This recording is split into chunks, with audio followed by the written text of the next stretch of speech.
Dear aspirants, SSC school service commission এর যে second class Harappan সিভিলাইজেশনের সেটা আজকে আলোচনা করব। এর আগের দিন আমরা আলোচনা করেছিলাম হরপ্পান সিভিলাইজেশনের ফার্স্ট পার্ট, যেখানে হরপ্পা সভ্যতার উৎপত্তি এবং হরপ্পার যে খনন কার্যের যে ইতিহাস, যে কারা কারা হরপ্পার সভ্যতা খনন করেছিলেন, প্রথম রাখাল দাস ব্যানার্জি এবং দয়ারাম সাহানি, সেগুলো নিয়ে আলোচনা করেছিলাম। এবং এবং আর যে বিষয়গুলো নিয়ে আলোচনা হয়েছিল সেগুলো হলো হরপ্পা সভ্যতার বিস্তৃতি এবং কিছু হরপ্পান সাইটস নিয়েও আমরা আলোচনা করেছিলাম ফার্স্ট ক্লাসে, যে হরপ্পা, মহেঞ্জোদারো, কালীবনগান, লোথাল, এই বিষয়গুলো নিয়ে আলোচনা করা হয়েছিল। হরপ্পান সাইটস নিয়ে যে বিষয়গুলো নিয়ে আলোচনা করা হয়েছিল সেগুলো হলো হরপ্পা, মহেঞ্জোদারো, কালীবনগান এবং লোথাল। তো আর যে এক্সটেন্ট বা বিস্তৃতি, হরপ্পান সিভিলাইজেশনের যে বিস্তৃতি, সেটা নিয়েও আমরা আলোচনা করেছিলাম। এবং এখানে বিশেষ করে আমি বলেছিলাম যে কি বলেছিলাম,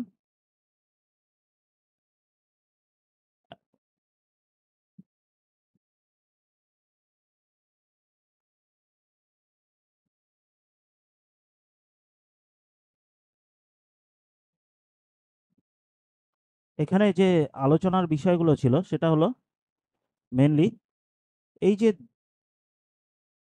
পশ্চিম দিকে সুতকা জেন্দারো, উত্তরে মান্ডা জম্মু কাশ্মীরের, আর এটা হলো বালুচিস্তানের সুতকা জেন্দারো, সেটা হলো বালুচিস্তানে অবস্থিত ছিল। এবং যে পূর্ব দিকে যদি বলি উত্তরপ্রদেশের আলমগীরপুর, সেটা উত্তরপ্রদেশে অবস্থিত ছিল। উত্তরপ্রদেশের আলমগীরপুর এটা শেষ সীমানা ছিল, এবং দাইমাবাদ এটা মহারাষ্ট্রে অবস্থিত। তো এই হলো পুরো এক্সটেন্ট, যে এক্সটেনশন, যে এর বিস্তৃতি। এই সুতকাজেন্দারো সেটা কোথায় অবস্থিত ছিল? সুতকাজেন্দারো অবস্থিত ছিল মেনলি দাসক নদীর তীরে অবস্থিত ছিল। সুতকাজেন্দারো মেনলি কোথায় অবস্থিত ছিল? দাসক নদীর তীরে। আমি বলেছিলাম যে এগুলো খুবই ইম্পর্টেন্ট বিষয়, খুবই ইম্পর্টেন্ট বিষয়। মেনলি যে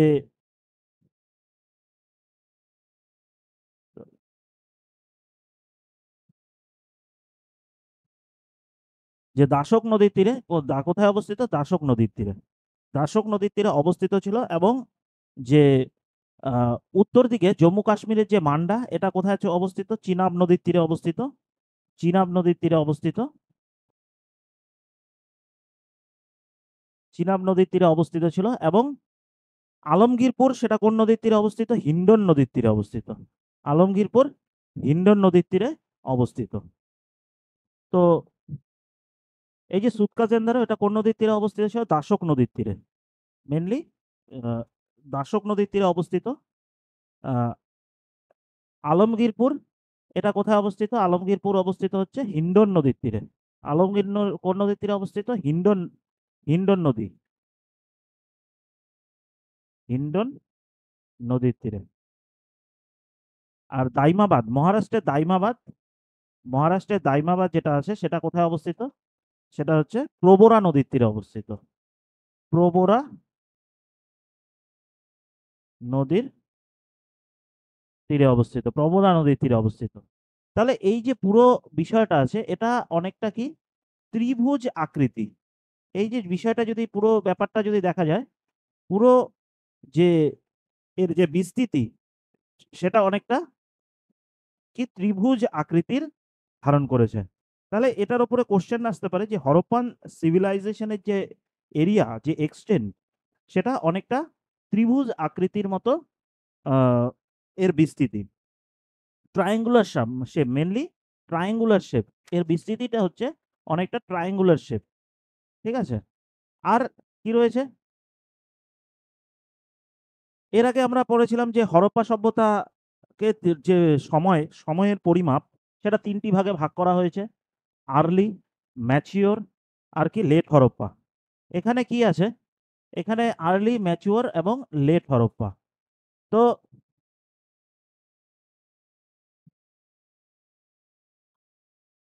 আর্লি ম্যাচিওর এবং লেট হরপ্পান। আর্লিটা কত আছে? আর্লির যে টাইম পিরিয়ড সেটা আমরা জানি যে কত থেকে কত, মেনলি 320 থেকে মেনলি 2600 বিসিই।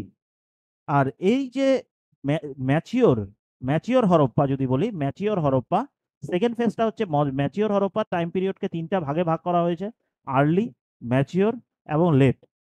যে ম্যাচিওর হরপ্পা এর টাইম পিরিয়ড হচ্ছে মেনলি কি, এর টাইম পিরিয়ড,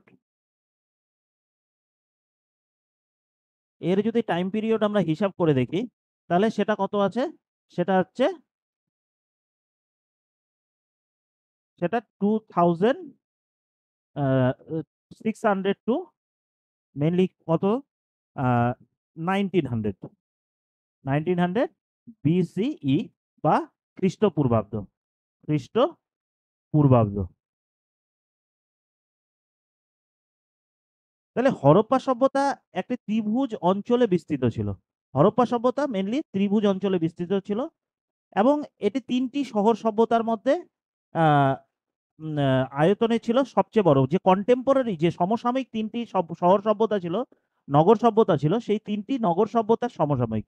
সেই ৩টি নগর সভ্যতা কি? একটা হচ্ছে মিশরীয়, মেসোপটেমিয়া এবং যেটা বর্তমানে ইরাক, আরেকটা হচ্ছে সিন্ধু সভ্যতা। এই যে টোটাল ৩টি সভ্যতা, এই টোটাল ৩টি সভ্যতার মধ্যে হরপ্পান সভ্যতা ছিল সবচেয়ে বড় এবং সবচেয়ে বিস্তৃত এলাকা জুড়ে এটি কি ছিল, আহ, এর ব্যাপ্তি বিস্তৃত অঞ্চল জুড়ে এর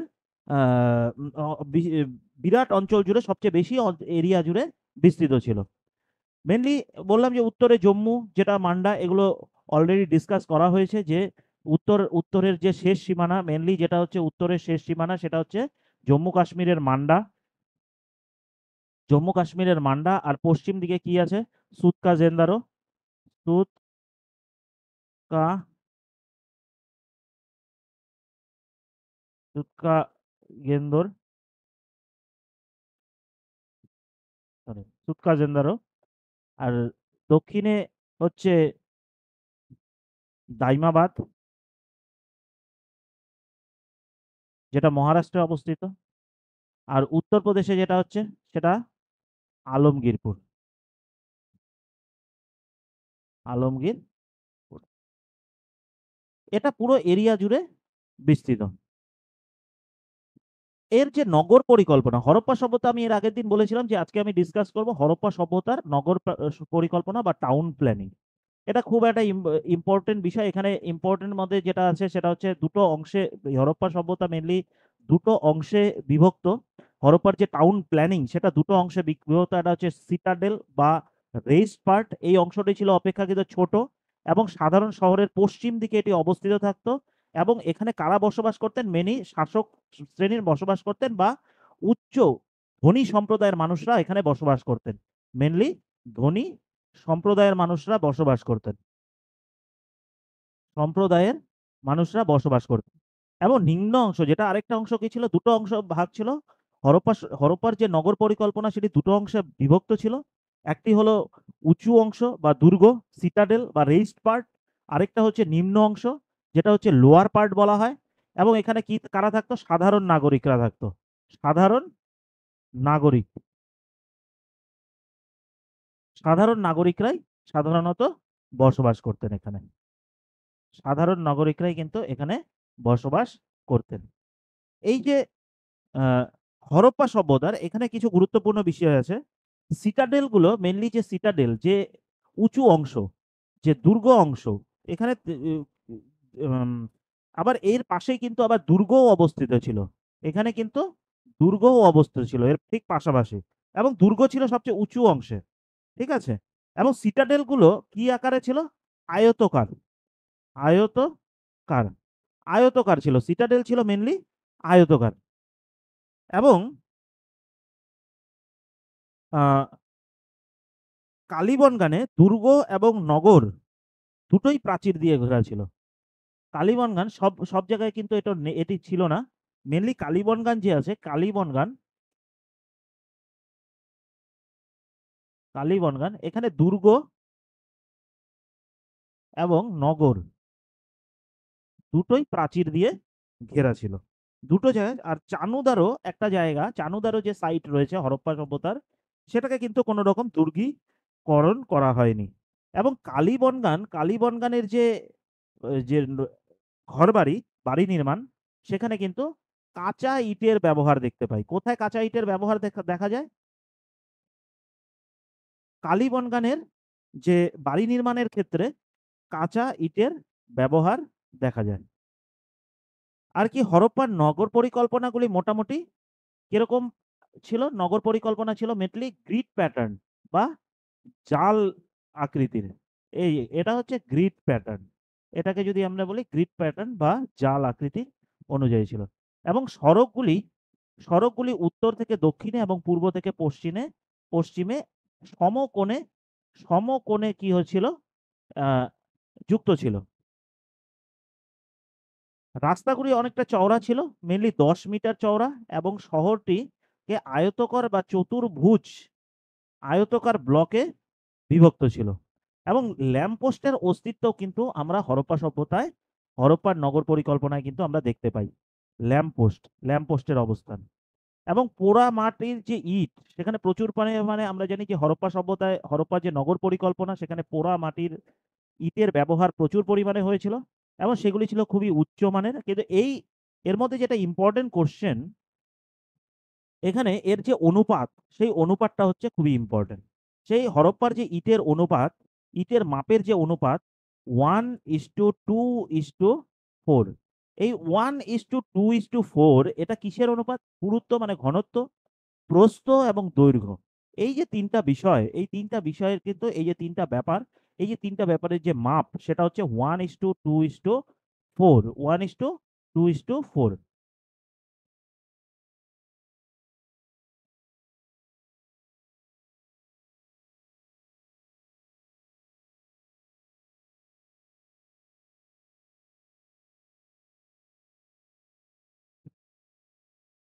1:2:4। এটা হচ্ছে পুরুত্ব মানে ঘনত্ব, প্রস্থ এবং দৈর্ঘ্য। এবং শহরের প্রাচীর ও অন্যান্য কাঠামোয় ব্যবহৃত ইটের যে মাপ ছিল, সেটা 7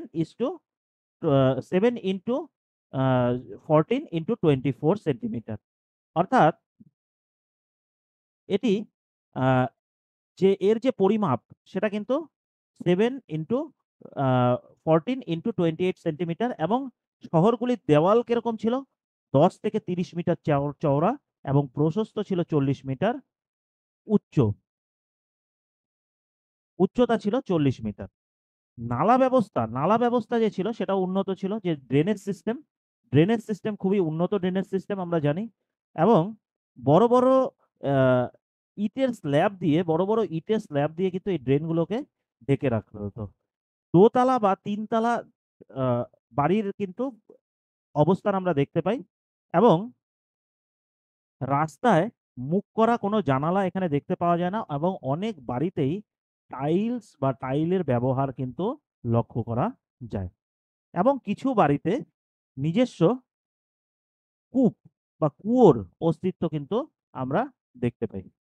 এখন আসি, এখানে মেইন যেটা গুরুত্বপূর্ণ বিষয় সেটা হলো এখানে যে নগর পরিকল্পনা, হরপ্পা সভ্যতার যে নগর পরিকল্পনা, সেখানে সেই নগর পরিকল্পনায় ইটের যে আয়তন, সেটা 1:2:4।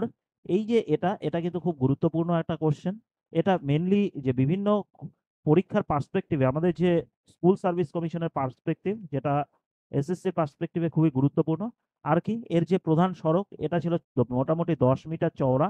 এবং এখানকার যে নগরগুলি কিরকম প্যাটার্নের ছিল? জালাকৃতি বা গ্রিড প্যাটার্ন আমরা লক্ষ্য করতে পারি। গ্রিড প্যাটার্নের বা আমরা চেস বোর্ড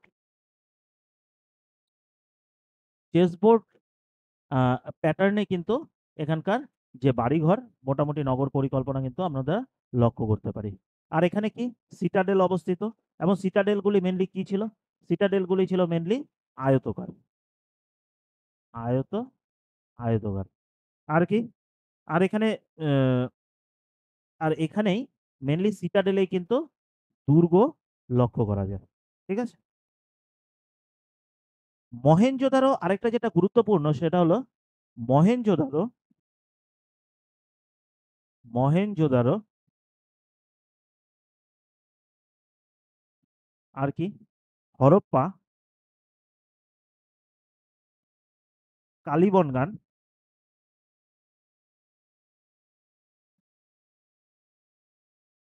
এই যে ৩টি সাইটস রয়েছে হরপ্পান সাইটস, এই ৩টি জায়গার নগর পরিকল্পনা কিন্তু একই রকম ছিল, সেম ছিল।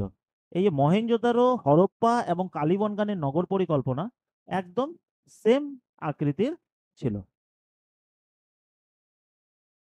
হরপ্পার সমাজ, এখানে সমাজ ব্যবস্থা কিরকম ছিল? এখানে শাসক শ্রেণী ছিলেন, ধনী ব্যবসায়ী ছিল এবং দরিদ্র শ্রমজীবী, যারা লোয়ার অংশে, লোয়ার সিটাডেলে বসবাস করত। মেইনলি লোয়ার সিটাডেল এই অংশে কিন্তু বসবাস করত। এই ছিল হরপ্পার সমাজ ব্যবস্থা। হরপ্পার সমাজ ব্যবস্থা, এখানে শাসক শ্রেণী মেইনলি ধনী ব্যবসায়ীরা এখানে কিন্তু বসবাস করত। এরা এই যে ২ টো শ্রেণী, এই ২ টো শ্রেণী কোথায় বসবাস করত? মেইনলি সিটাডেল অঞ্চলে। সিটাডেল অঞ্চলে। মেইনলি উঁচু যে অংশ সেখানে কিন্তু বসবাস করত এবং এই উঁচু অংশ কিন্তু চতুর্দিক কিন্তু প্রাচীর দিয়ে ঘেরা ছিল। এবং হরপ্পাবাসীরা হরপ্পার যে মানুষ সেখানে কিন্তু পটার হুইলস, অর্থাৎ যে আ বিভিন্ন মাটির পাত্র ব্যবহারের ক্ষেত্রে আমরা পটার হুইলস বা চাকার ব্যবহার কিন্তু আমরা লক্ষ্য করি। আর এখানকার যে মা মৃৎপাত্রগুলো, মাটির পাত্রগুলো রেড ব্লাক ওয়্যারের ছিল। মূলত লাল কালো রঙের ছিল। লাল কালো রেড ব্লাক ওয়্যার ব্যবহৃত হতো এখানে লাল পাত্রে। আ কালো রঙে গাছপালা বা বৃত্তাকারের নকশা আঁকা ছিল।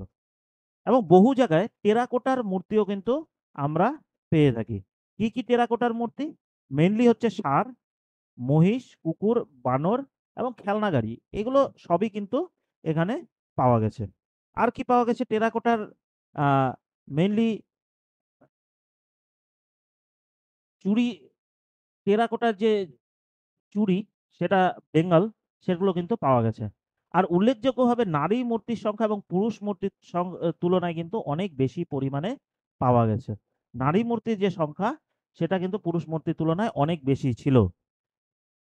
হরপ্পাবাসীরা আ মণি বা পুঁতি এই নির্মাণে কিন্তু বিশেষ পারদর্শী ছিলেন হরপ্পাবাসীরা।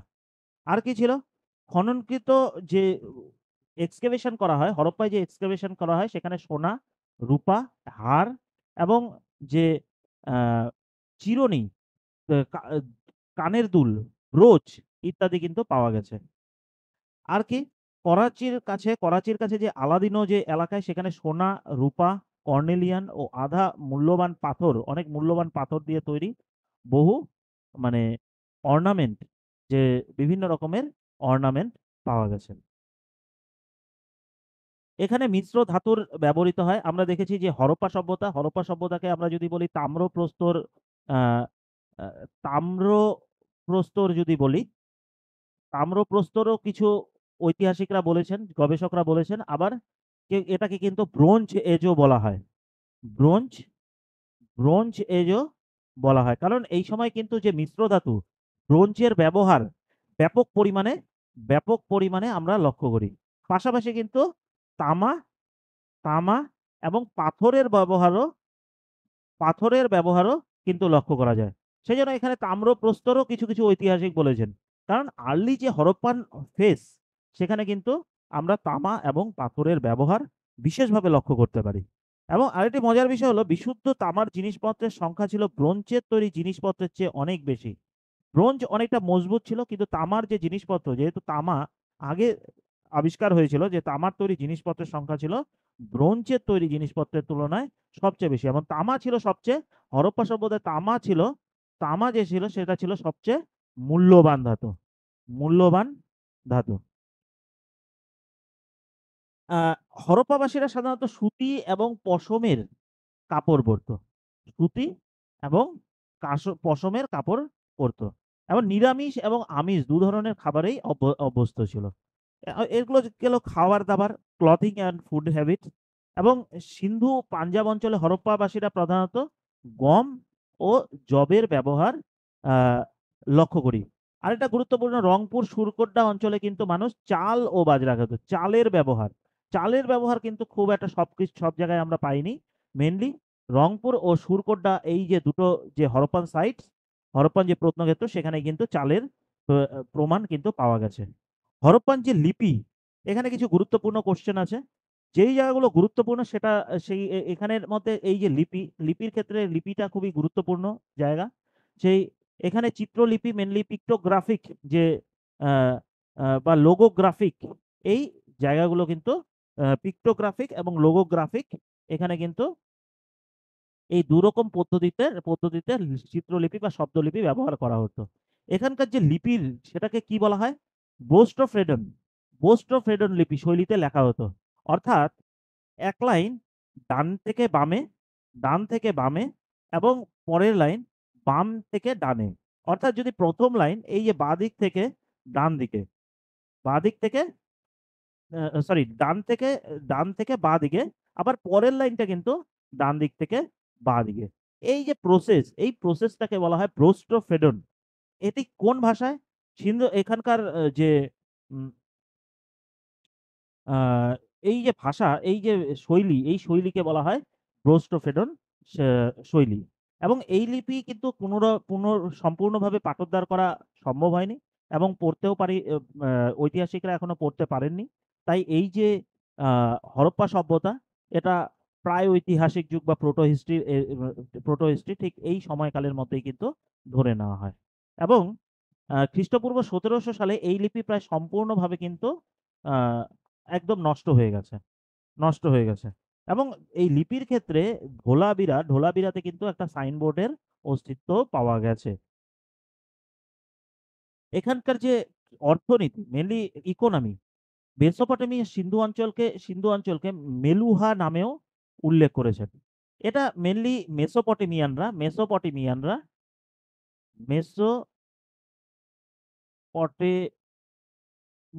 কিন্তু এই যে সিন্ধুকে কিন্তু মেলুহা নামেও ডাকা হতো। এই যে এটা একটা গুরুত্বপূর্ণ কোশ্চেন, যে সিন্ধুকে মেলুহা নামে কারা ডাকতেন? মেলুহা বলে কারা উল্লেখ করেছেন? মেইনলি মেসোপটেমীয়রা কিন্তু এই সিন্ধুকে মেলুহা নামে উল্লেখ করত। এবং মেসোপটেমিয়ার যে আ রেকর্ড, দলিল, সেই অনুযায়ী মধ্যবর্তী ৩ টি বাণিজ্য কেন্দ্র ছিল। একটা ছিল হচ্ছে দিলমুন, একটা ছিল হচ্ছে দিলমুন, আর হচ্ছে মাকান, বা তারপরেই কিন্তু মেলুহা বা হরপ্পা অঞ্চল। আর দিলমুন সেটা পারস্য উপসাগর, আর এটা মাকান যে, সেটা হচ্ছে সম্ভবত ওমান উপকূল বা মাকরান এলাকায় অবস্থিত। এবং শিলমোহরগুলি আ ছিল অত্যন্ত গুরুত্বপূর্ণ সেই সময়। সেই সময় যে স্টেটাইট পাথর দিয়ে কিন্তু আ সিলমোহরগুলো তৈরি হয়।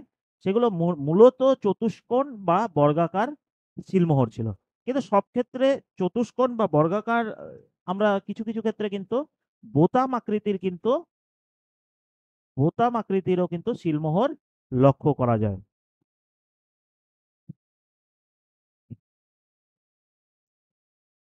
এবং এখানের যে পদ্ধতি, যে এখানে যে এখানে কোনো ধাতব মুদ্রা ছিল না। এখানে যে বাণিজ্য হতো সেটা বার্টার পদ্ধতি, বার্টার সিস্টেম, এটা কিন্তু খুব গুরুত্বপূর্ণ। বার্টার সিস্টেম পদ্ধতি ইউজ হয়েছিল। এবং অভ্যন্তরীণ ও বৈদেশিক উভয় প্রকার বাণিজ্যই কিন্তু এখানে চলতো। মেইনলি আমরা জানি যে মেসোপটেমিয়ার সাথে এই হরপ্পা সভ্যতার বাণিজ্য আ চলতো। এবং স্থলপথে প্রধানত বুলক কার্টের ব্যবহার কিন্তু লক্ষ্য করা যায়। এবং হরপ্পীয় সিলমোহর কোথায় পাওয়া যায়? এটা একটা গুরুত্বপূর্ণ কোয়েশ্চেন। মেইনলি সুসা, উর, এই শহরগুলিতে পাওয়া যাচ্ছে। নিপ্পুর থেকেও কিন্তু সিলমোহর পাওয়া যায়, যাতে হরপ্পা লিপি এবং একশৃঙ্গ প্রাণী ইউনিকর্নের কিন্তু চিত্র পাওয়া গেছে। কোথায়? নিপ্পুর থেকে। এই নিপ্পুর থেকে কিন্তু এই একটি সিলমোহর পাওয়া গেছে, যাতে হরপ্পা লিপি এবং একটি একশৃঙ্গ প্রাণীর চিত্র রয়েছে। এবং সম্প্রতি পারস্য যে উপসাগরীয় অঞ্চল, আ আ ফালাইকা বা বাহরাইন থেকেও কিন্তু হরপ্পা হরপ্পা শিলমোহর উদ্ধার হয়েছে। তাহলে এখানে হরপ্পার যে শিলমোহর সেটা মেসোপটেমিয়ার সুসা এবং উর এই দুটি এবং নিপ্পুর এই শহরগুলি থেকে পাওয়া গেছে মেসোপটেমিয়ার। এগুলো সব মেসোপটেমিয়ার শহর, সুসা, উর এবং নিপ্পুর। এবং এই ৩টি জায়গা থেকে কিন্তু মেইনলি গুরুত্বপূর্ণভাবে মেসোপটেমিয়ার যে এই ৩টি অঞ্চল, এই ৩টি অঞ্চল থেকে কিন্তু হরপ্পীয় শিলমোহর পাওয়া গেছে। এবং মহেঞ্জোদারোতে মেসোপটেমিয়ার ধাঁচের ৩টি সিলিন্ডার সিল, আমি আগেই বলেছি শুধু যে আয়তাকার বা বর্গাকার সিল পাওয়া গেছে সেটা না, আরো সামান্য অল্প কিছু যেটা পাওয়া গেছে সেটা সিলিন্ড্রিক্যাল শেপের সিলিন্ডার সিল পাওয়া গেছে। আর কি তাদের মধ্যে আর কি বোতাম আকৃতিরও সিল পাওয়া গেছে। এবং লোথাল থেকে একটি বাটন সিল বা বোতাম আকৃতির বোতাম আকৃতির কিন্তু পাওয়া গেছে, সেটা হচ্ছে লোথাল থেকে। কোথা থেকে? লোথাল থেকে। লোথাল থেকে। এবং পুঁতি নির্মাণ কারখানাও কিন্তু এখানে গড়ে উঠেছিল। হরপ্পাতে পুঁতির তৈরির কারখানা আমরা ব্যাপকভাবে লক্ষ্য করি। সেটা কোথায়? চানুদারোতে এবং লোথালে পুঁতি তৈরির কারখানা লক্ষ্য করা যায়। এটা একটা গুরুত্বপূর্ণ কোশ্চেন। এবং লোথাল একটি ডকইয়ার্ড ছিল, বন্দর। এছাড়াও রংপুর, সোমনাথ এবং বালাকোট এখানেও কিন্তু সমুদ্র বন্দরের অস্তিত্ব পাওয়া গেছে। তাহলে লোথাল আমরা সবাই জানি যে লোথাল কিন্তু ডকইয়ার্ড, কিন্তু পাশাপাশি যে রংপুর, সোমনাথ এবং বালাকোট এই অঞ্চলগুলোতেও কিন্তু কি পাওয়া গেছে? এই যে সমুদ্র বন্দরের কিন্তু অস্তিত্ব পাওয়া গেছে। এরপরে রয়েছে ওয়েট অ্যান্ড মেজার। এখানে যে ওয়েট অ্যান্ড মেজার সেটা একটা বৈশিষ্ট্য যেটা ছিল সেটা একটা বলা যেতে পারে binary system. Binary system weight and measure এখানে কি ছিল? চলতো, অনুসরণ করা হতো। কিরকম ছিল? 1, 2,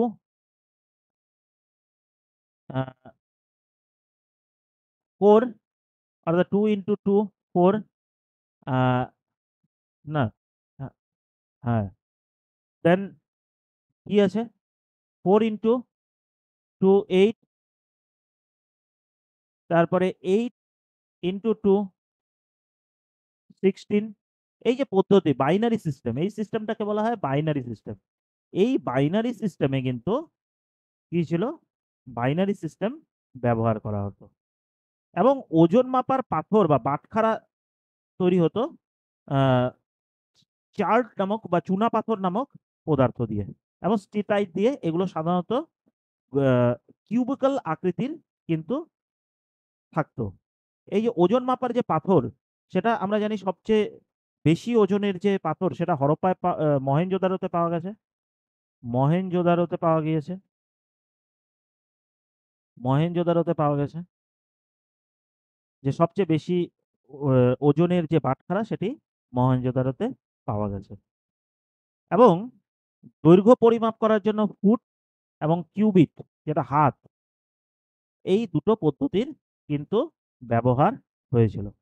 এবং মহেঞ্জোদারোতে শামুকের তৈরি কিন্তু স্কেলও পাওয়া গেছে, স্কেল শামুকের তৈরি পাওয়া গেছে। এবং লোথাল থেকে হাতির দাঁতের তৈরি স্কেলও কিন্তু পাওয়া গিয়েছিল। হাতির দাঁতের তৈরি স্কেল পাওয়া গিয়েছিল।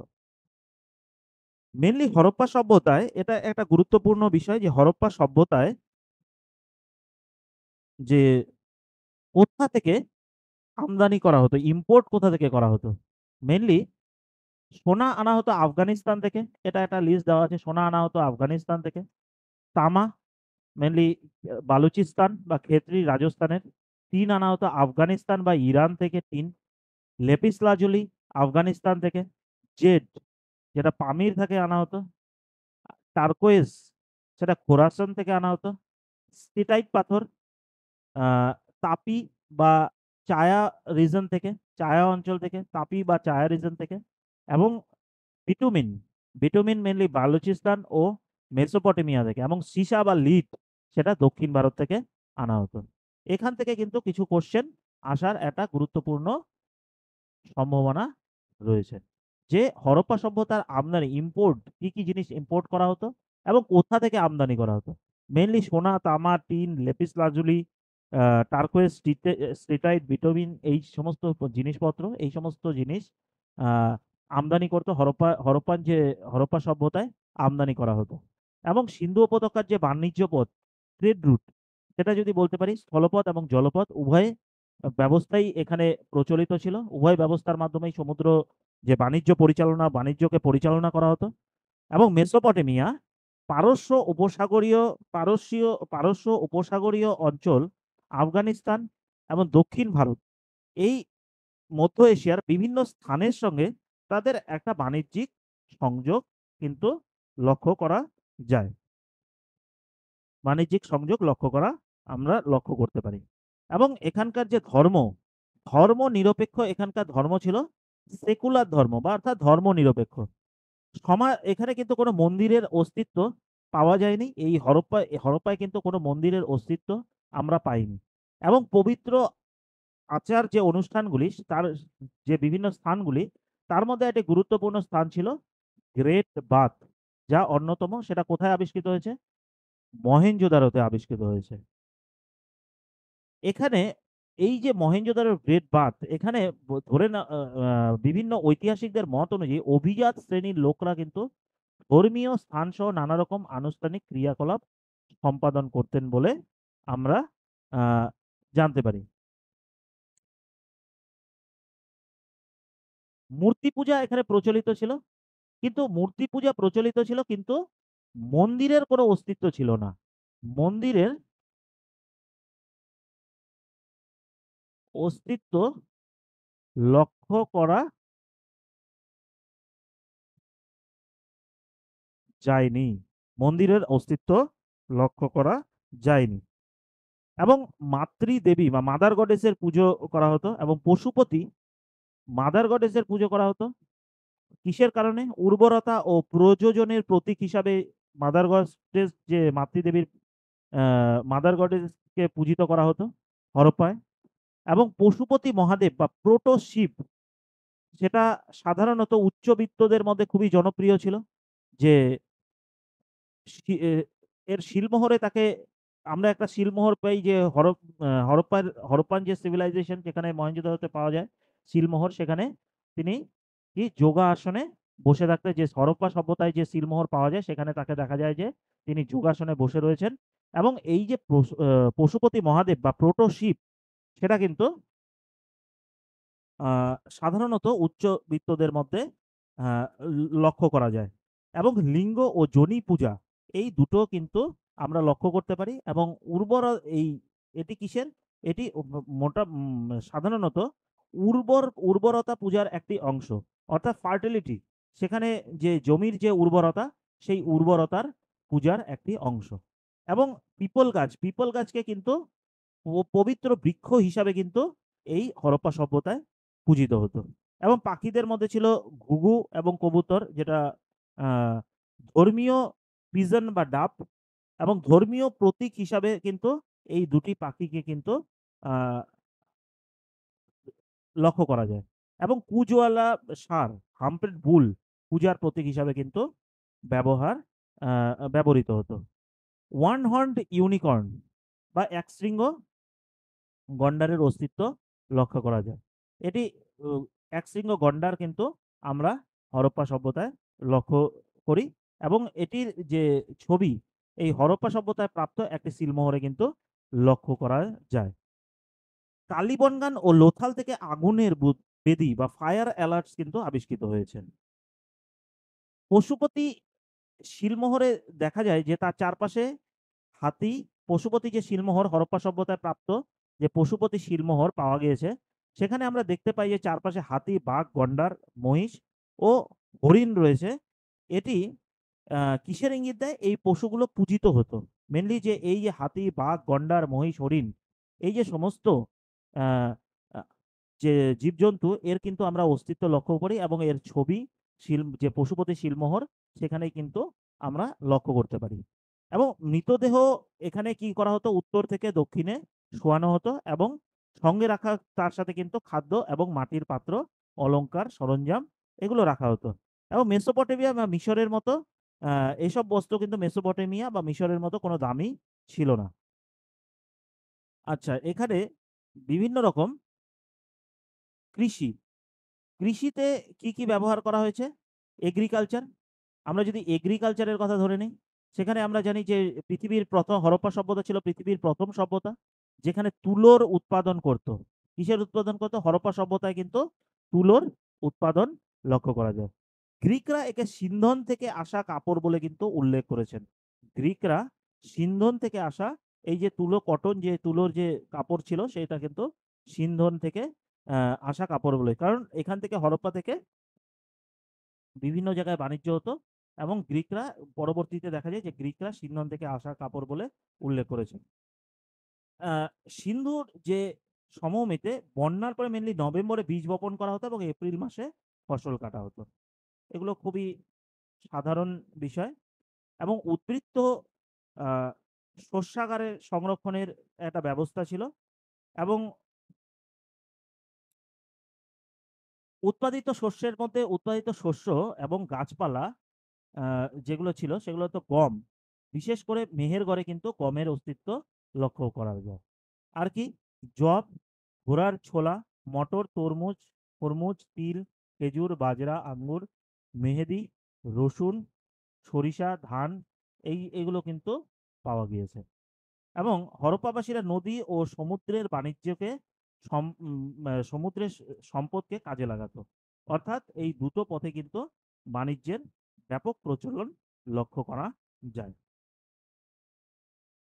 হরপ্পাবাসীরা গরু, মহিষ, ছাগল এবং পুজওয়ালা যে ষাঁড়, ভেড়া, শূকর, গাধা, উট এগুলো পালন করত এবং বিড়াল ও কুকুর ছিল মূল পোষ্য। মেইনলি কুকুরের তো আমরা ব্যাপকভাবে দেখতে চাই। বিড়ালকেও আমরা আ পোষ্য হিসাবে হরপ্পা সভ্যতায় যে মানুষ তারা কিন্তু এই বিড়াল এবং কুকুরকে পোষ্য হিসাবে প্রতিপালন করত এবং ঘোড়ার কিন্তু প্রচলন খুব একটা ছিল না। কিন্তু কিছু জায়গায় আমরা ঘোড়ার লক্ষ্য করতে পারি। বিশ্বের সর্বপ্রথম ঘোড়ার আ সাক্ষ্য কোথায় মেলে? বিশ্বের সর্বপ্রথম ঘোড়ার স্বাক্ষর মেলে হচ্ছে ইউরাল ক্ষেত্র থেকে। কোথা থেকে? ইউরাল ক্ষেত্র থেকে। ইউরাল ক্ষেত্র থেকে সর্বপ্রথম ঘোড়ার সাক্ষ্য মেলে। আর কি? সুরকোড্ডা থেকে কিন্তু হরপ্পান যে সাইট সুরকোড্ডা সেখান থেকে কিন্তু ঘোড়ার হাড় পাওয়া যায়। কি পাওয়া যায়? ঘোড়ার হাড়। ঘোড়ার হাড় পাওয়া গিয়েছে। রানাগুন্ডাই থেকে ঘোড়ার দাঁত। ঘোড়ার দাঁত কোথা থেকে? রানাঘুন্ডাই। কি? ঘোড়ার দাঁত। ঘোড়ার দাঁত পাওয়া গেছে। আর পাশাপাশি কালীবনগান থেকে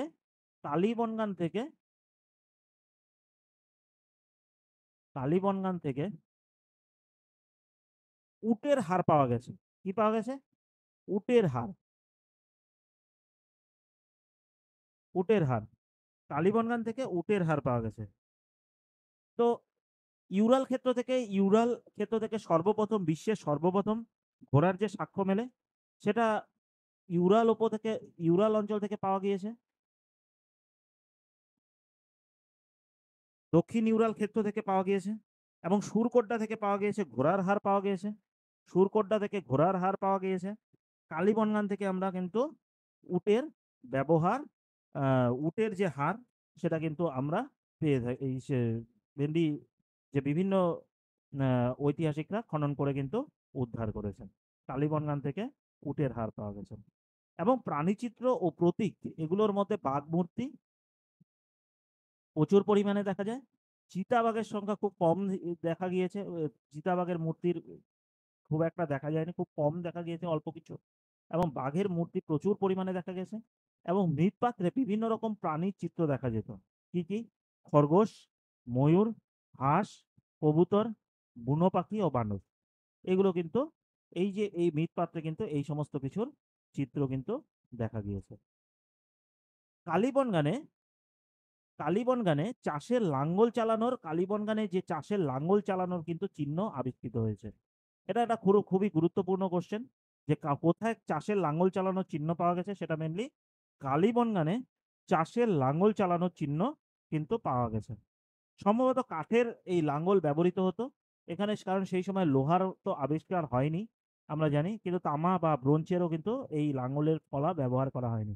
মেইনলি লাঙ্গলের ফলাও কিন্তু কাঠ দিয়েই তৈরি হতো।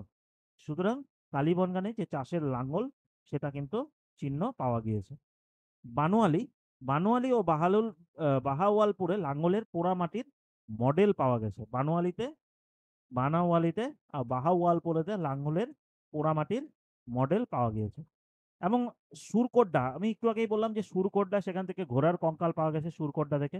এবং রূপার থেকে পাওয়া গেছে মানুষের কবরের পাশে কুকুরের কঙ্কাল, সেটা কিন্তু পাওয়া গিয়েছে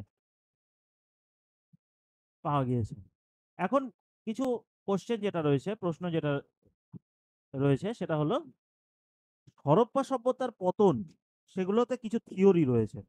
এই হরপ্পা সভ্যতার পতনের যে থিওরি সেগুলো বিভিন্ন ঐতিহাসিকরা বিভিন্নভাবে দিয়েছেন। কি কি? যেমন আর্য আক্রমণ।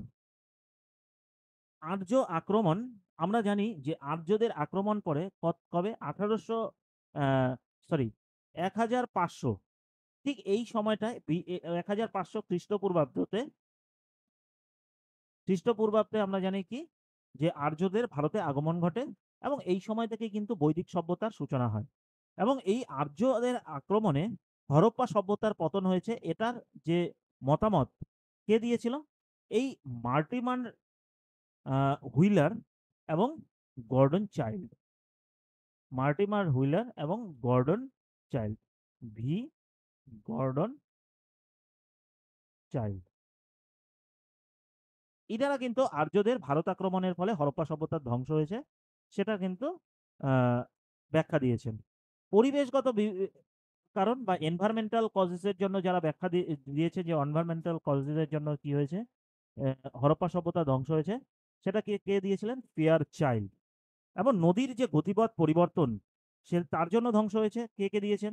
Deals, M S. Vats, H T. Lambrick. বৃষ্টিপাতের জন্য ধ্বংস হয়েছে হরপ্পা সভ্যতা, সেটা কিন্তু Stein, R L. Stein. R L. Stein এই যে একজন বিখ্যাত আহ, প্রত্নতাত্ত্বিক, তিনি এই বৃষ্টিপাতের ফলে হরপ্পা সভ্যতা ধ্বংস হয়েছে এটির ব্যাখ্যা দিয়েছেন। এবং বন্যার ফলে যে ধ্বংস হয়েছিল এর ব্যাখ্যা কে দিয়েছে? ম্যাকেই। আর কে? এস.আর. রাও। এস.আর. রাও। এবং ঘগর শুকিয়ে যাওয়ার কারণে, ঘগর একটি নদী, ঘগর হাকরা, সেই নদী শুকিয়ে যাওয়ার কারণে কি হয়েছে? মরুভূমিতে পরিণত হয়েছে। এর ব্যাখ্যা দিয়েছেন হচ্ছে ডিপি আগরওয়াল। আর ভূমিকম্পের ফলে ধ্বংস হয়েছে, এর ব্যাখ্যা দিয়েছে রেক্স এবং কে? ডেলস, জি.এফ. ডেলস। প্রাকৃতিক দুর্যোগের ফলে ধ্বংস হয়েছে, ন্যাচারাল ক্যালামিটিস, কে.এ.আর. কেনেডি। কে.এ.আর. কেনেডি। এরা কি দিয়েছে? আহ, প্রাকৃতিক দুর্যোগের ফলে হরপ্পা সভ্যতা ধ্বংস হয়েছে, তার ব্যাখ্যা দিয়েছেন।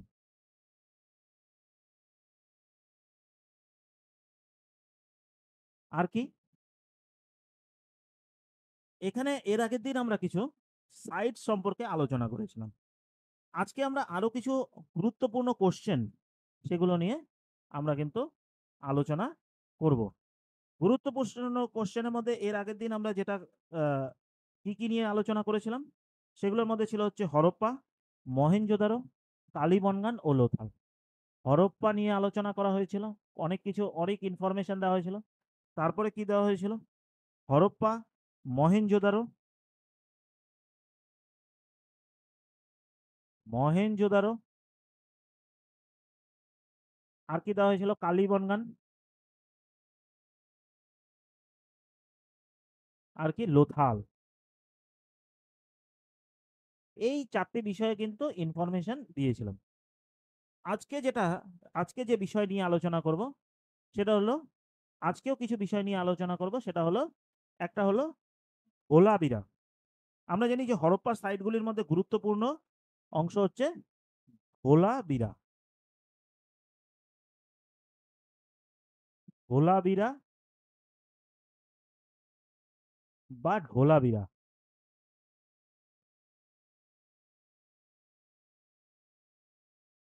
ঢোলা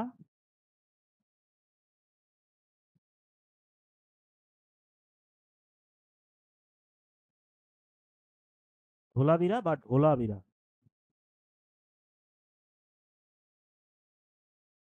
ঢোলাবিরা। তো এই যে ঢোলাবিরা, ঢোলা শব্দের অর্থ কি? ঢোলা শব্দের অর্থ সাদা। ঢোলা বা ঢোলা শব্দের অর্থ হলো সাদা। এবং বীরা শব্দের অর্থ কি? বীরা শব্দের অর্থ হলো কুয়া।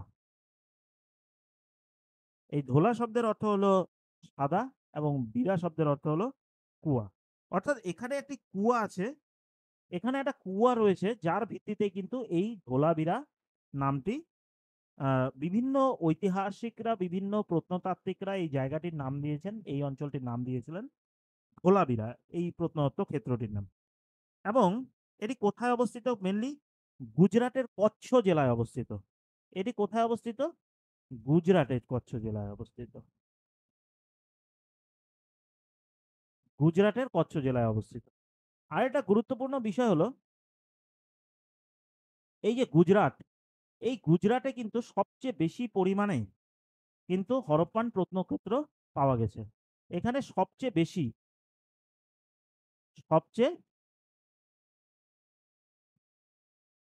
বেশি প্রত্নক্ষেত্র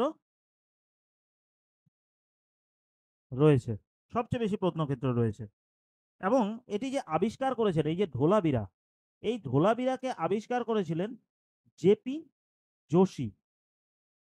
জেপি যোশী।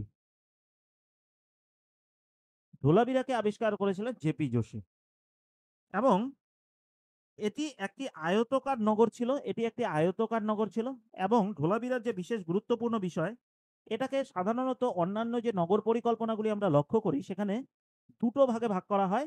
সিটাডেল এবং বা সিটাডেল বা এবং লোয়ার সিটাডেল। কিন্তু এখানে ৩টি ভাগে ভাগ করা হয়েছে। এটা এটা একমাত্র নগর যেখানে ৩টি ভাগে বিভক্ত ছিল দুর্গ, মধ্যনগর। এই যে ধোলাবিরা এটি একমাত্র নগর যেটাকে 3টি ভাগে বিভক্ত করা হয়েছে। ৩টি আলাদা, আলাদা ভাগে ৩টি ভাগে বিভক্ত করা হয়েছে। কি, কি? দুর্গ, মধ্যনগর আর নগর। এই ৩টি ভাগে বিভক্ত করা হয়েছে। এবং ধোলাবিরাই একমাত্র প্রত্নক্ষেত্র যেখানে ৩টি ভাগে বিভক্ত করা হয়েছে। আরেকটা গুরুত্বপূর্ণ বিষয়, এখানে একটি সাইনবোর্ডের অস্তিত্ব লক্ষ্য করা যায়। সাইন বোর্ডের অস্তিত্ব লক্ষ্য করা যায় যেখানে ১০টি অক্ষর, ১০টি লেটার কিন্তু পাওয়া গিয়েছে। ১০টি লেটার পাওয়া গিয়েছে। আর কি? এখানে একটি জলাশয়ও পাওয়া গিয়েছে। আমরা জানি মহেঞ্জোদারোতে জলাশয় পাওয়া গেছে, কিন্তু ধোলাবিরাতেও একটি জলাশয় পাওয়া গেছে যেটা সবচেয়ে বড় আকারের, বিশ্বের সবচেয়ে বড় জলাশয় বলে গণ্য করা হয়। এই যে হরপ্পান যে এই বিশাল যে জলাশয়, সেটাকে বিশ্বের, যে ধোলাবিরার যে জলাশয়, এটাই হচ্ছে বিশ্বের সবচেয়ে বড় জলাশয়।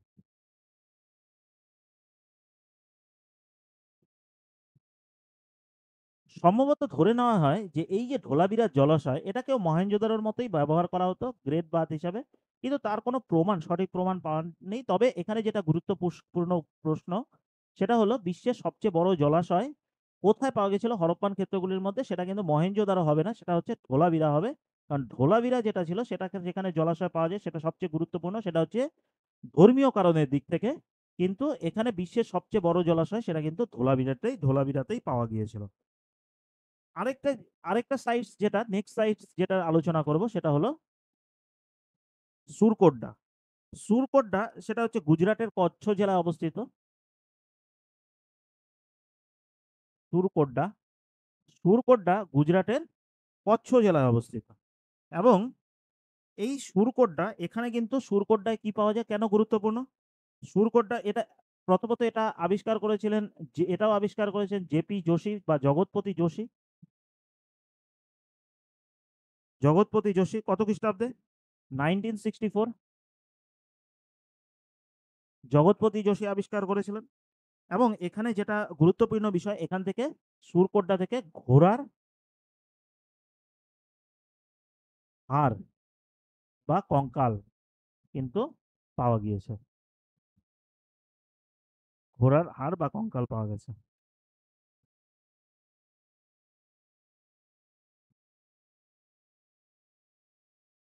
আরেকটা গুরুত্বপূর্ণ অঞ্চল হচ্ছে রোপার। রোপার এই রোপারে রোপারের যে গুরুত্বপূর্ণ বিষয়, এটা এটা কে আবিষ্কার করেছিল মেনলি? এখানের সুরভজন এটাকে আবিষ্কার করেছিলেন। কিন্তু এর যে গুরুত্বপূর্ণ বিষয় হলো এটি ভারতে এটি ভারতের স্বাধীনতার পরে পরবর্তীতে অব স্বাধীনতার পরবর্তীতে অবস্থিত প্রথম স্থান, যেটা হচ্ছে আবিষ্কৃত হয়েছিল স্বাধীনতার, এটা খুব গুরুত্বপূর্ণ কোশ্চেন। স্বাধীনতার পরে প্রথম স্থান, প্রথম স্থান যেটা আবিষ্কার হয়েছিল। এবং এখানে মালিকের সাথে কুকুরের কবর দেওয়ার সাক্ষী পাওয়া যায়। এখানে এই যে রোপার, এই রোপারেই কিন্তু মালিকের সাথে কুকুরকে কবর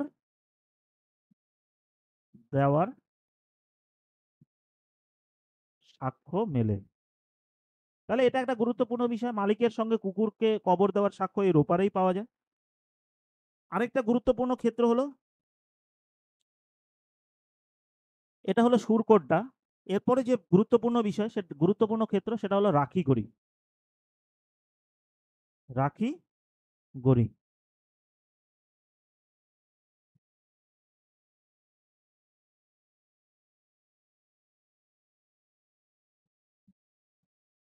রাখি রাখিগড়ি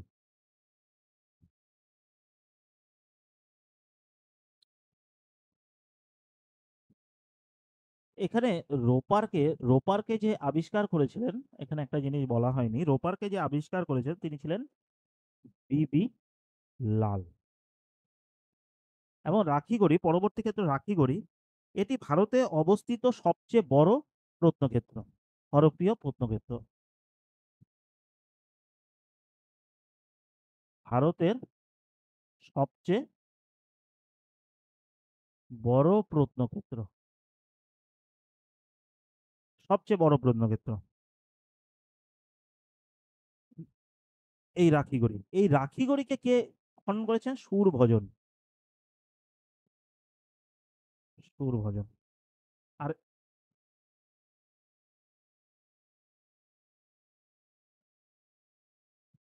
সুরভজন, রাখিগড়ি প্রত্নক্ষেত্রের আবিষ্কারকর্তা সুরভজন।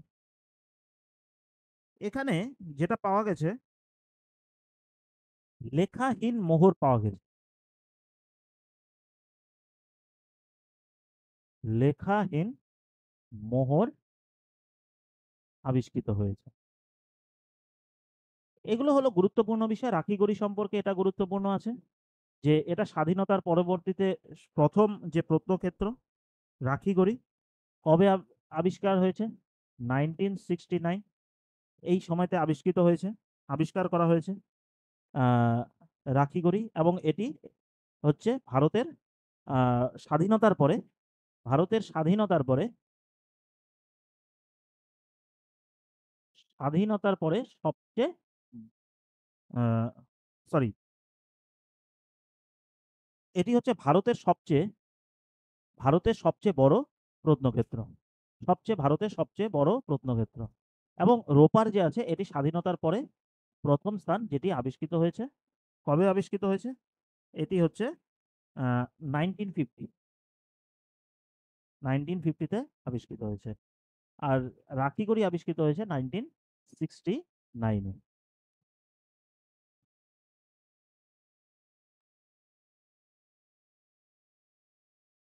ধোলাবিরা, প্রথমত এখানে যেটা ডিসকাস করলাম, ধোলাবিরা, যেটা জেপি যোশী। ধোলা কথার অর্থ হলো সাদা, এবং বীরা কথার অর্থ হলো কুয়া।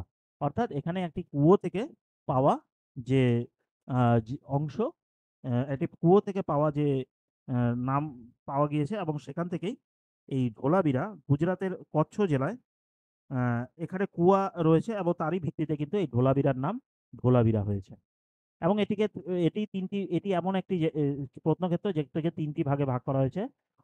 দুর্গ, মধ্যনগর এবং নগর। এবং এখানে বিশ্বের সবচেয়ে বড় জলাশয় আবিষ্কৃত হয়েছে। আর কিছু গুরুত্বপূর্ণ ইনফরমেশন রয়েছে, সেগুলো হলো শস্য ভান্ডার কোথায় পাওয়া গিয়েছে? হরপ্পার যে শস্য ভান্ডার, হরপ্পার শস্য ভান্ডার কোথায় পাওয়া গিয়েছে? এটা একটি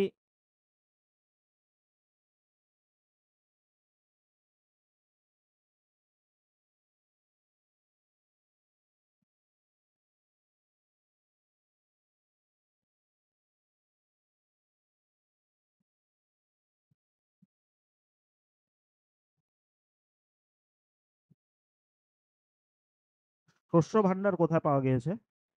শস্য ভান্ডারের প্রমাণ পাওয়া গেছে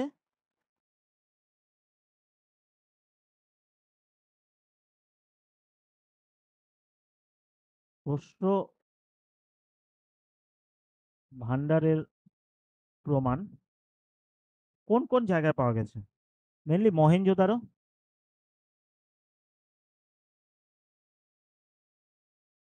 আর কোথায়? হরপ্পা,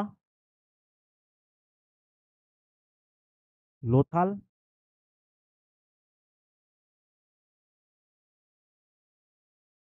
কালীবঙ্গান। এই সমস্ত অঞ্চল থেকে শস্য ভান্ডারের সাক্ষ্য পাওয়া গেছে। কাঠের কফিন কোথা থেকে পাওয়া গেছে? এগুলো সব গুরুত্বপূর্ণ কিছু কোশ্চেন। কাঠের কফিন এর আগেও আমি বলেছি, এটা কাঠের কফিন হরপ্পা থেকে পাওয়া গেছে। হরপ্পা থেকে পাওয়া গেছে কাঠের কফিন। গন্ডারের হাড়ের প্রমাণ, গন্ডারের হাড়ের প্রমাণ পাওয়া গিয়েছে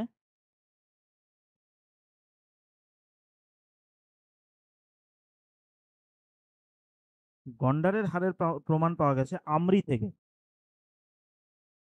আমরি আমরি থেকে পাওয়া গেছে গন্ডারের হাড়ের প্রমাণ। এছাড়াও লোথাল এবং কালীবনগান যুগ্ম সমাধি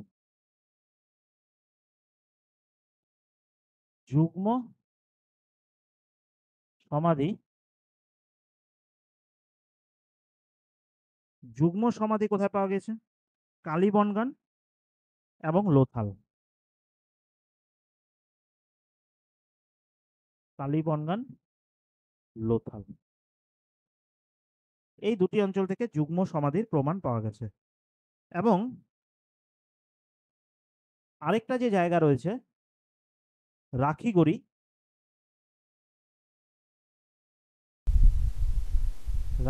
সেখান থেকে স্বামী স্ত্রী যুগলের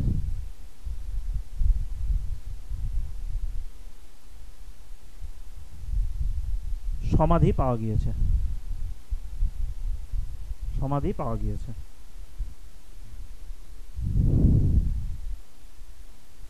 অগ্নিকুণ্ডের প্রমাণ কোথা থেকে পাওয়া গিয়েছে?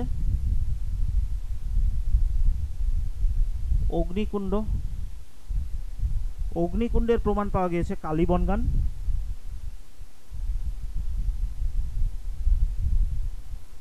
লোথাল, আমরি, বানোয়ালি, কোটদিজি।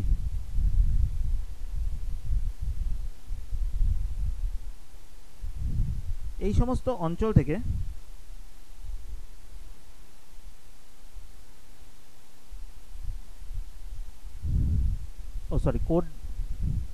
কোটদিজি ভুল, কালীবনগান, লোথাল, আমরি, বানোয়ালি, এই সমস্ত অঞ্চল থেকে যজ্ঞবেদীর যে অগ্নিকুণ্ডের প্রমাণ কিন্তু পাওয়া গিয়েছে। এবং পুঁতি নির্মাণের কারখানা কোথায় পাওয়া গেছে? পুঁতি নির্মাণের কারখানা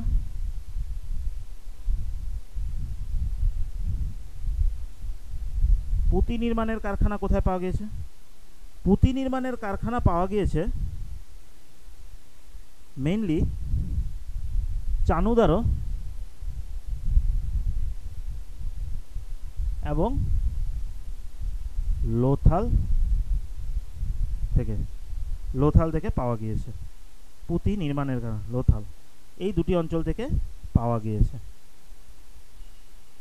তো এগুলো কিছু গুরুত্বপূর্ণ কোশ্চেন রয়েছে, এগুলো থেকেও কোশ্চেন আসতে পারে এসএসসি স্কুল সার্ভিস কমিশনের পার্সপেক্টিভে। এবং এছাড়াও আমি উপরে যা করালাম সেগুলো থেকে এখানে যেমন হরপ্পা সভ্যতার পতনের যে কারণ, সেখান থেকে এই থিওরিগুলো থেকে আসতে পারে। এবং আমরা যদি প্রথম দিক থেকে ডিসকাস করি যে পরিধির ব্যাপ্তি, এর আগের দিনও বলেছি, এর আগের ক্লাসেও বলা হয়েছে যে এটা থেকে আসতে পারে। এবং হরপ্পা যুগের যে বৈশিষ্ট্য, সেটা থেকে বৈশিষ্ট্যের মধ্যে যেমন নগর পরিকল্পনা, এখান থেকে কোশ্চেন আছে। গ্রিড সিস্টেম, এই সমস্ত বিষয়গুলো কীরকম, হরপ্পার নগর পরিকল্পনাগুলি কীরকম, গ্রিড প্যাটার্ন যে নগর পরিকল্পনা, সেখানে ল্যাম্পপোস্টের অস্তিত্ব ছিল হরপ্পায়। এবং এখানকার যে ইটের অনুপাত 1:2:4, সেটাও একটি গুরুত্বপূর্ণ বিষয়। এবং এখানে প্রচুর পরিমাণে এখানে যে সমাজ ব্যবস্থা খুবই সাধারণ বিষয়। এখানে সমাজ ব্যবস্থা কীরকম ছিল এবং এর যে বৈশিষ্ট্য, হরপ্পাবাসীরা চাকার ব্যবহার করতো, পটার হুইলস ব্যবহার করতো এবং মৃৎশিল্পে তারা দক্ষ ছিল। এবং পাথরের যে ব্যাপারটা, পাথরের শিল্পকর্মে কিন্তু তারা দুর্বল হয়েছিল, কারণ পাথরের যুগ এই সময় কিন্তু অনেকটাই শেষ হয়ে গিয়েছিল। তো আরও বিভিন্ন রকম কোশ্চেন এখানে ডিসকাস করা হয়েছে। এবং সেখানে এখানকার যে শিলালিপি, এখানকার যে লিপি, এখানে যে লিপি আবিষ্কৃত হয়েছে, সেই লিপি হচ্ছে বোস্টোফ্রেডন শৈলীতে লেখা হতো এখানকার লিপি। এবং ঢোলাবিরা, যে এখানে ঢোলাবিরাতে একটি সাইনবোর্ডের অস্তিত্ব পাওয়া গিয়েছে এবং সেখানে 10টি লেটারও আবিষ্কৃত হয়েছে, সেই বিষয়টি নিয়েও আলোচনা করা হয়েছে। এবং মেসোপটেমিয়ানরা সিন্ধু অঞ্চলকে মেলুহা নামে উল্লেখ করতেন, এই বিষয়টি একটি গুরুত্বপূর্ণ। মেলুহা একটি গুরুত্বপূর্ণ, মেসোপটেমিয়ার এটা গুরুত্বপূর্ণ কোশ্চেন। এবং এখানে যে শিলমোহরগুলি ছিল বেশিরভাগই বর্গাকার, এছাড়াও সিলিন্ডার, মানে বেশিরভাগ যে পাথর সেগুলো ছিল বর্গাকৃতি। এবং কিছু ছিল হচ্ছে অল্প কিছু ছিল বোতাম আকৃতি, যেগুলো লোথালে বোতাম আকৃতির যে শিলমোহর সেটি পাওয়া গেছে। এবং সিলিন্ডার শেপ শিলমোহরও কিন্তু পাওয়া গিয়েছে। এবং হরপ্পার যে অভ্যন্তরীণ এবং বৈদেশিক বাণিজ্য, দুরকমই বাণিজ্য ছিল। আমরা জানি মেসোপটেমিয়ার সঙ্গে বাণিজ্য ছিল। এবং হরপ্পীয় যে শিলমোহর কোথায় কোথায় পাওয়া গিয়েছিল, সুসা, উর এবং নিপ্পুর থেকে একটি শিলমোহর পাওয়া গেছে, যেখানে হরপ্পা লিপি এবং একশৃঙ্গ গন্ডার যে ইউনিকর্নের অস্তিত্ব পাওয়া গিয়েছে।